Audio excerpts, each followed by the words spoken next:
درنو لیدونکو او اوریدونکو د همدې موضوع په اړه د ډیر بحث لپاره راسره هم د اوس د اسکایپ له لارې مل دی د نړیوالو اړیکو کارپوه ښاغلی عزیز مارج. قدرمن مارج صاحب سلامونه او نیکې هیلې مې ومنئ. اجازه راکړئ پوښتنه به هم مطرح کړم په داسې حال کې چې په غزه کې اوربند پلی شوی دی، په باختري ترانګې باندې اسرائیلي پوځیانو برید کړی او هلته عملیات روان کړي دي. دا عملیات څومره کولی شي د حماس او اسرائیلو ترمنځ وروستی د اوربند هوکړه له ګواښ سره مخ یا د هغې څخه کاملا سرغړونه وشمیرل شي؟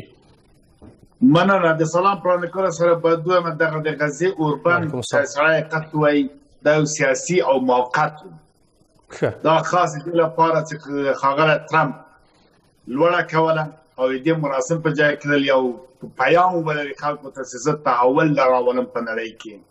علت عمده دا و چې غربي نړۍ اسرائیل د عام وزنې په تور باندې متهم و.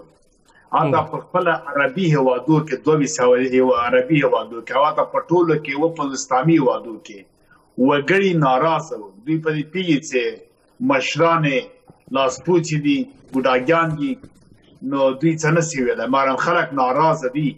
همدا اوس ډېر زیات سعودي کسان، د مالیزیا کې مسلمانان، مصر کې، په متحده عربو کې په ډېرو ځایو کې خلک ناخوالې دي او ځان پړ ملامت بولي. دا ترکیه وګړي هم یو دوه درې واره پاتې مظاهره وکړي. دا دې لپاره چې دوی ملامتي د لیبیا کې ګوري خلک ښځې جګې سره مظاهره وکړله څو میاشتې مخکې چې یو نیم کال مستقیم بشر، ماشوم، ښځې، زوړ زاړه خلاف د ټولو کنوانسیون د 1940 د جنګي جرایمو د حقوق بشر 1940 کالو یعنی خپل خلاف د بم فساد د منشور ملل متحد دا سم ناورینه منځته و چې خلکو لیدل چې اړوکې وبخې پرتې وي. نو په دې کې اوس که چیرې بیا ترامپ کې ناسته ولسمشر او دا کیسې کېدلې خلکو بیا چې داسې حالت کې تاسو لوړه کوئ او هغه کوئ مثلا دا حالت څنګه ده.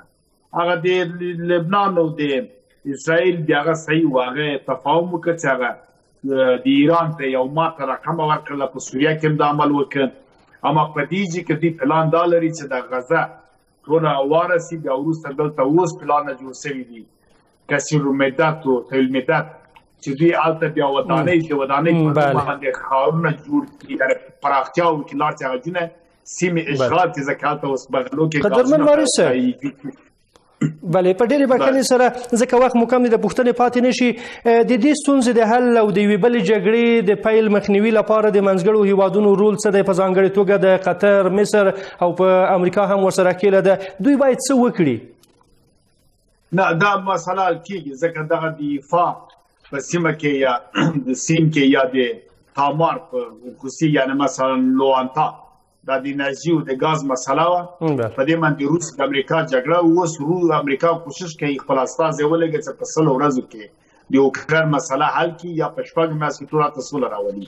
زيلنسکي هم اوس د قطر چارواکو نور سره په سیویس کې په قطر باندې بوخته او اعلان کړی دا کار کوم. دوی تفاهم سره کوي لکه څنګه په سوریه کې تفاهم سره وسره تفاهم کوي چې پایپ لاین ناستیومن ناستینټو د روسیې ته اجازه ورکړي. په تفاهم باندې د عربو تل د استخراج معیار باید معلوم شي او دلته له دغه لواطا څانه یعنې سټیشن د غاز نه څوره غاز استخراج اروپا ته لاړ شي. په دې انرژي جنګ په انرژي دغه جګړه دغه انرژي مسله چې حل شوه بیا د غزې مشکل د غزې د ولې شدت باندې ورانه کړله هغه بیا هغه علت چې د اشغال کول په نوم د بازسازي شارک جوړول په دې باندې ورزي ډېرې سیمې شاید اسرائیل ته ورکړي یو څه نور امریکا ته پکې نفوذ ولري چې هلته دغه څاڅکي راوتلې ده دا کنټرول. بله قدرمن مارج صاحب لکه څنګه تاسو اشاره وکړه که چیرې په نړیواله کچه باندې دغه موضوعاتو ته یوه حل لاره پیدا نه شي، دوی هوکړې ته ونه رسېږي او بلې خواته د اسرائیل په باختري ترانګه باندې ځکه ویست بانک چې ورته وایي په دې ځای کې دوی خپل عملیات جاري وساتي چې نن د عملیاتو درېیمه ورځ ده. بالاخره د راتلونکي په اړه ستاسو سناریو څه ده؟ سیمه به د څه شاهد واوسي؟ نه ګوره که حقیقت وایي اوس روسیه تقریبا کامیاب حالت کې ده. اروپا شرقي ورځ په ورځ، چین، روسیه، ایران حتی هند دوی سره نږدې کېږي ورځ په ورځ. اما د غربي نړۍ چې ورته ګورو امریکا ګوره له WHO نه یا د نړیوال سي سازمان نظامي استقرارکارانو نه فرانسه ناراضه ده، جرمني ناراضه ده. دوی په ضعف کې یعنې قوت کې نه په ضعف کې روان دي. اما دې خواته مثلا شانګهای ګورو یا مثلا نور حالتونه د روسیې لخوا نه چې ګورو دوی قوي کېږي ورځ په ورځ سره راټولېږي. په اوکراین کې هم یو ماته څرګندي اوس په اروپا کې دا زنګي دي چې مثلا غربي نړۍ ته ماته وکړله. نو په دې سم باندې بیا نو کېدای شي تفاهم ته غاړه کېږي او سپسلېږي دا مسایل کې یو کال نسی بیا بورډ د روسیې دا باغ بیا نو دا ځکه یو وخت دوی په سخلیلوان سخلیلکو باندې پروژات وضع کړل اما دا مخه جنوبي او ختیځ اسیا ته کړل. چین ګټه تر واسه منګولیا او دین ګټه تر واسه نور مثلا جاپان ته کوریا جنوبي ته دوی د تیل توزیع کړ هغه پروسه یعنی شاندار نسواله ناستیوان څه کوم مشکل په اروپا کې جوړوي نه ځکه په اروپا کې تیل نشته د تقاطع قیمتي سره مخامخ کیږي. نړۍ هغه ترين تیل روسیې سره دي دوام له ایران سره درېم ټول پیږي. نو په هغه سامان د تفاهم تر رسیدي نړۍ خپل ګټه ته ګوري دوستي او دښمنی د شان ته نه ګوري صرف قتلعام او د وزن د مسله هغه بیا څنګه بل بخش د زبرزوا کې ودونه چې پالیسي مختبي نور آباد مسرسنجي یو ځل مکتب دی واده په پاره کې مصرف د څو اهداف لپاره کې مروي. بله د نړیوالو اړیکو کارپوه غلی عزیز ماریج له تاسو ډیره مننه چې په لاند خبري بحث کې را سره مل وای کور ودان سلامت اوسئ. کور